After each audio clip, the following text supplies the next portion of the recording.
പതിവില്ലാണ്ട് ഈ വഴിയൊക്കെ. എടാ കാശിൻ്റെ കാര്യം എന്താടാ? കുറെ നാളായാലും നിന്റെ പുറകെ എടുക്കണ്. കാശൊന്നുമില്ലടാ, എല്ലാം പല സ്ഥലത്തായിട്ട് റോൾ ചെയ്തെടുക്കടാ. നീ പറഞ്ഞ പോലെ ഇത്ര എമൗണ്ടൊക്കെ എവിടെ നിന്ന് മറിക്കാനാ? അങ്ങനെ പറയല്ലടാ, ഒരുപാട് സ്ഥലത്ത് നിന്ന് കടം മേടിച്ച് കഴിഞ്ഞ് തരാനാരും ഇല്ലടാ. നിന്റെ കാശിൽ മാത്രമുള്ള ഒരു പ്രതീക്ഷ. എടാ നീ വന്ന് കാശ് എടുത്ത് തരാൻ പറയുമ്പോൾ അട്ടിട്ടൊന്നും വെച്ചിട്ടൊന്നുമില്ല. അല്ലെങ്കിൽ തന്നെ നിസ്സാര എമൗണ്ടാണ് ഈ പറയണ.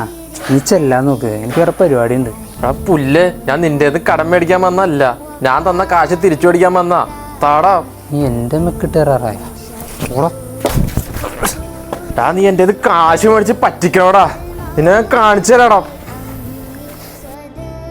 എടാ നമ്മൾ അനുസരിച്ച് പോയടാ, തൂങ്ങി അടിച്ചെന്നാ കേട്ടാ.